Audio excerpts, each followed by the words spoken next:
దేవుని యొక్క మహాకృపను బట్టి ఈరోజు మనందరం కూడా ఇలా సజీవ సంఖ్యలో మరి దేవుడు మనల్ని ఉంచాడు అంటే కారణం మనం వేసుకుంటున్న పారాసిటమాల్ లేకపోతే మనం వేసుకుంటున్న మందులో కాదండి.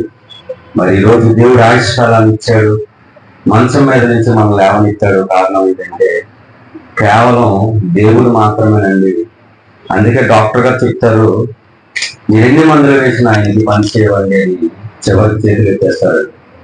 ఎందుకంటే మందులు తయారు చేసింది ఎవరంటే మనిషి, దేవుడు కాదు. మందులు మనిషి తయారు చేసుకున్నది.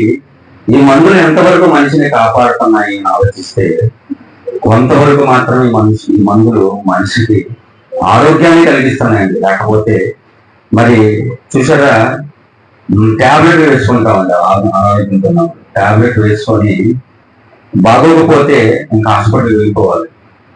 అలాగే ఈరోజు సమీర్ గారు మందులు వేశారు, కానీ ఆ మందులు పని చేయలేదండి. పని చేయక ఏం చేశారు, హాస్పిటల్కి వెళ్ళారు. మరి వేసిన మందు ఎందుకు మనిషికి పని చేయట్లేదు అని ఆలోచిస్తే బాడీకి ఆ మందు పని చేయట్లేదు. కారణం ఏంటంటే ఆ మందు కంటే పవర్ ఎక్కువైపోయిందండి. ఏంటి, ఈ శరీరంలో ఉన్న బలహీనత. ఇక్కడ దేవుడు చెప్తూ బైబిల్లో దేవుడు మనిషికి ఇచ్చే ఆయుష్కాలం 60-70 సంవత్సరాలు అండి. ఎంతకాలం ఇచ్చాడండి దేవుడు ఆయుష్కాలం మనిషికి? 60-70 సంవత్సరాల్లో జ్వరాలు, జబ్బులు ఇవన్నీ వచ్చి మనిషి ఏమనుకుంటున్నాడంటే ఒక బలవంతమైన ఒక జ్వరం వచ్చింది అనుకోండి మనిషికి. ఆ జ్వరం వస్తే మనిషి ఏమనుకుంటున్నాడు అని ఆలోచిస్తే తట్టుకోలేక చచ్చిపోతే బాగుండు, ఈ యొక్క జబ్బు తట్టుకోలేక చచ్చిపోతే బాగున్నాయి చాలా మంది అనుకుంటామండి. ఎందుకంటే ఆ యొక్క జ్వరాన్ని కానీ లేకపోతే అదొక జబ్బులు కానీ తట్టుకోలేక చచ్చిపోతామని మనిషి డిసైడ్ అయిపోతున్నాడండి. ఎందుకు, ఆ బాధ తట్టుకోలేక. కానీ ఇక్కడ దేవుడు ఏదో చిన్న జ్వరానికో ఏదో చిన్న జబ్బుకో చచ్చిపోవడానికి దేవుడి యొక్క శరీరాన్ని దేవుడు మనకు ఇవ్వలేదండి. అవునా? యేసుప్రభు వారు తన ఉపవాసం ఉండే దినాలలో ఆయనకి కూడా మనలాగే జ్వరం వచ్చింది, జబ్బు చేసిందండి. అవునా? ఆయన ఈ జబ్బు చేసింది కదా అని చచ్చిపోదాం అనుకోలేదు. ఎలా చచ్చిపోదాం అనుకున్నాడంటే తనకి తానుగా బలైపోదాం అనుకొని భూమి మీద ఆయన వచ్చిన ఏకైక వ్యక్తి. కానీ మనకి దేవుడు ఇచ్చిన ఆయుష్కాలంలో ఎందుకు బ్రతుకుతున్నామో అని ఆలోచిస్తే మన కోసం మనం బ్రతుకుతూ చచ్చిపోదామని, ఎవరి గురించి చచ్చిపోదాం అంటే జబ్బు వస్తే చచ్చిపోదాం, అనారోగ్యం వస్తే చచ్చిపోదాం, లేకపోతే ఇంట్లో సమస్యలు ఉంటే చచ్చిపోదామని మనిషి డిసైడ్ అయిపోతున్నాడండి. ఈ రోజు చావుకి క్రైస్తవులకు కూడా ఒక జ్వరానికి ఒక జబ్బుకో భయపడిపోయి నేను చచ్చిపోతే మరి ఈ సమయంలో నేను జబ్బు చచ్చిపోతే నరకానికి వెళ్ళిపోతానని భయం కూడా మనిషికి క్రైస్తవులుగా లేదు. అందుకే దేవుడు ఆయుష్కాలం గురించి బైబిల్ ఏం చెప్పాడో చూద్దామండి. ఆదికాండము 6వ అధ్యాయం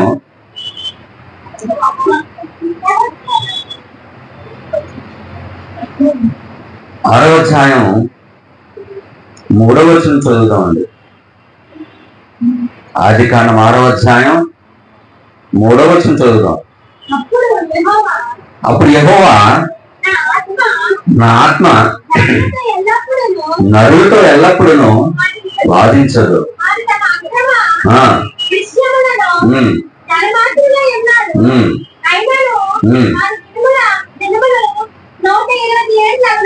చూసారండి. ఇక్కడ ఇప్పుడు మన దినాలు చెప్తున్నాడు దేవుడు. మన దినాలు ఎంత ఇచ్చాడట ఆయుష్కాలం? 120 సంవత్సరాలు. ఎప్పటి నుంచి? నోవాహు జలప్రలయం తర్వాత మనకిచ్చిన దేవుడు ఆయుష్కాలం ఏంటండి?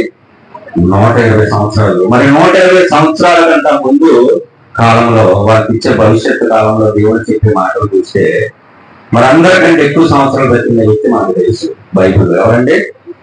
మెతూషెల గారు. ఎన్ని సంవత్సరాలు బతికారు? ఆదికాండము 5వ అధ్యాయం 7వ వచనం. ఆదికాండం 5వ అధ్యాయం 27వ వచనం.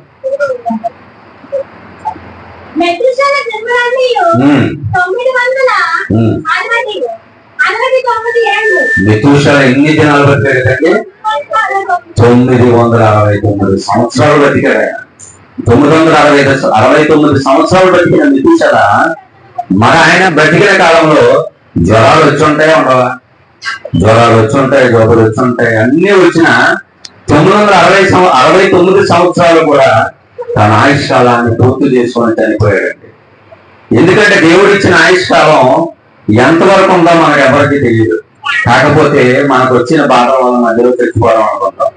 ఎందుకు బాధ అటువంటిది కాబట్టి చచ్చిపోవాలనుకున్నాం. కానీ ఇక్కడ మెతూషెల గారు 969 సంవత్సరాలు బతికిన కాలంలో రాను రాను ఏం జరిగింది? ఆయుష్కాలం అంటే మనుషులు చేసే తప్పిదం వల్ల ఏం జరిగింది? ఆయుష్కాలం అనేది మనిషికి తగ్గించేసారు. ఎక్కడ 1000 సంవత్సరాలు. మరి తర్వాత వచ్చే కాలానికి ఏమైందంటే నోవహు జలప్రళయం తర్వాత మనిషికి 120 సంవత్సరాలు చేశాడు. అదే ఇక్కడ చెప్తున్నాడు. ఆ దినములలో 3వ వచనంలో ఏమన్నాడండి?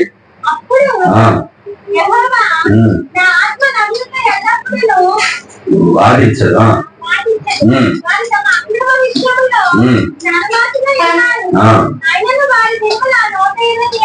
చూసారా, 120 సంవత్సరాలు కుదించేసాడండి.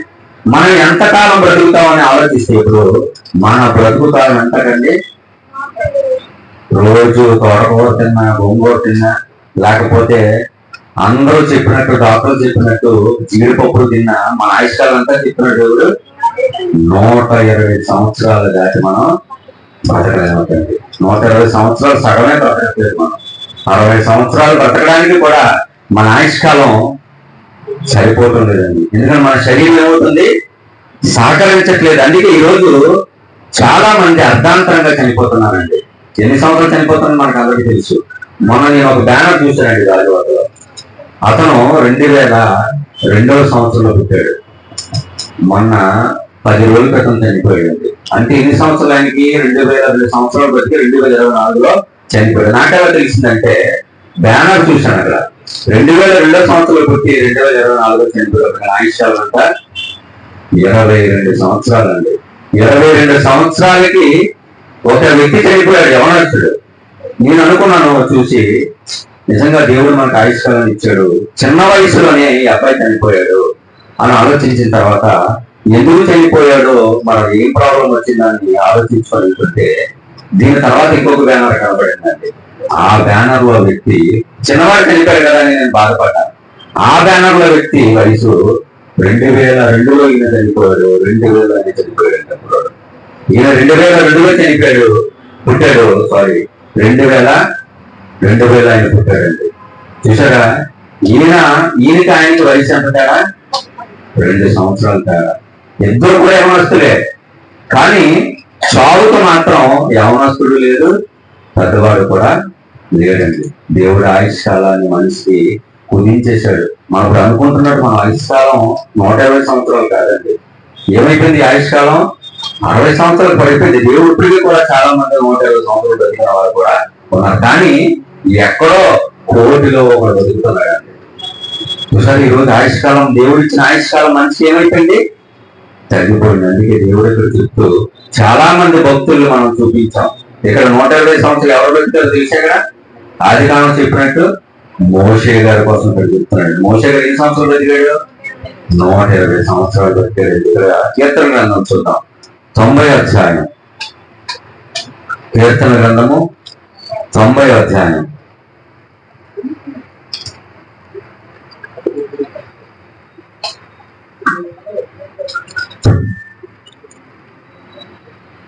చూడండి, 90వ అధ్యాయం 12వ వచనం.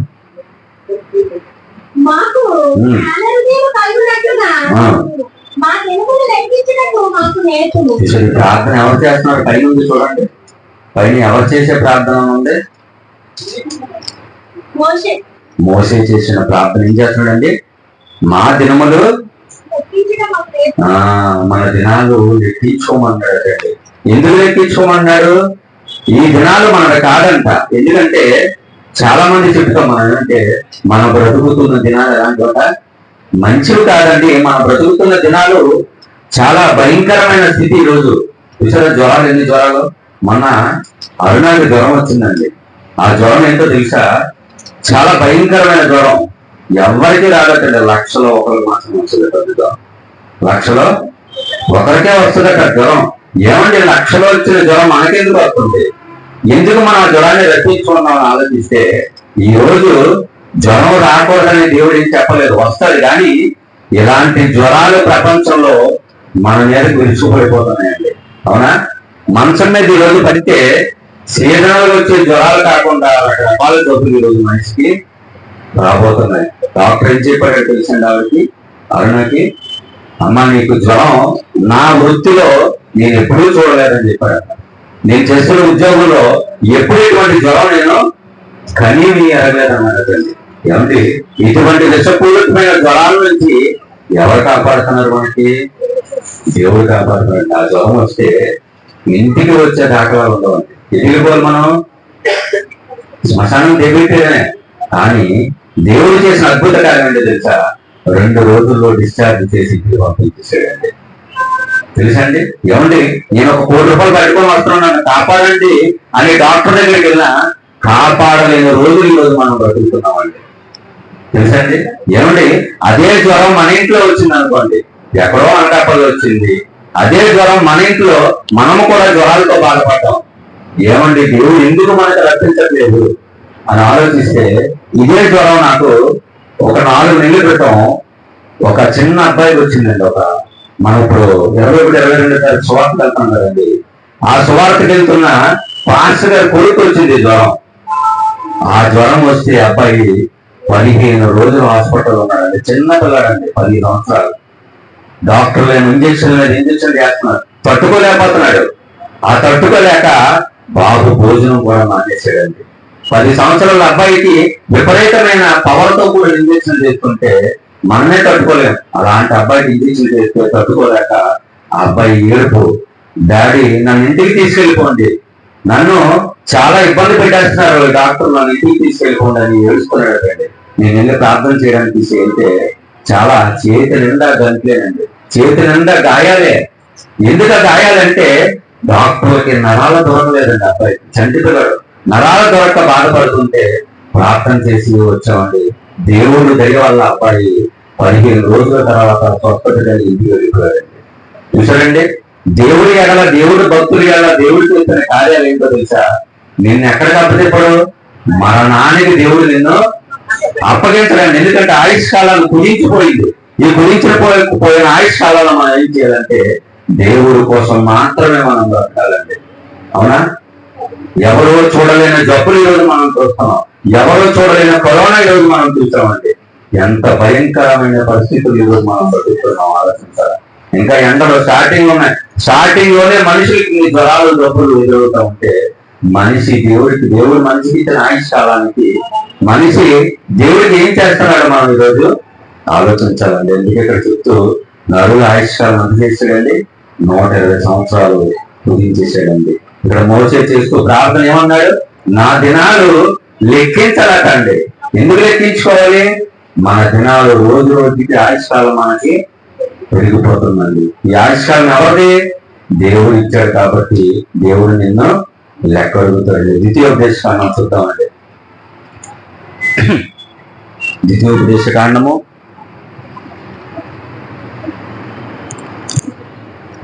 34వ అధ్యాయం. ఇక్కడ మోషే గారి గురించి దేవుడు చెప్తూ ఇక్కడ దేవుడు బైబిల్లో రాయించాడు. చూడండి, చాలా మంచి మాట అండి. 34వ అధ్యాయం ద్వితీయోపదేశ కాండము 7వ వచనం చదువుదాం. చాలా జాగ్రత్తగా చదవాలని మాట, ఎందుకంటే మనకి చాలా అవసరమైన మాట. చదవండి. మోషే చనిపోయినప్పుడు 120 సంవత్సరాల కండి.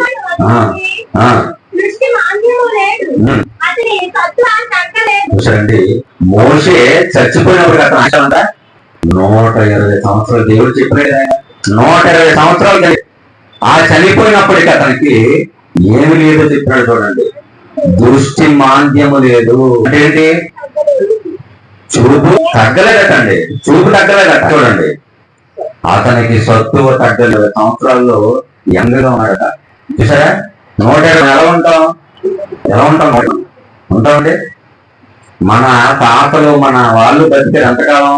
వాళ్ళు కూడా 70-80 సంవత్సరాలే. మరి కొంతమంది బతికారు మొన్నటి దాకా. ఎన్ని సంవత్సరాలు బతికారు? 80 సంవత్సరాలు బ్రతికారు. కానీ ఇక్కడ ఈయన బ్రతికిన కాలం చూస్తే 120 సంవత్సరాలు బ్రతికిన అతనికి కళ్ళు క్లియర్ గా కనిపిస్తాను, క్లియర్ గా ఉండాలి. అతని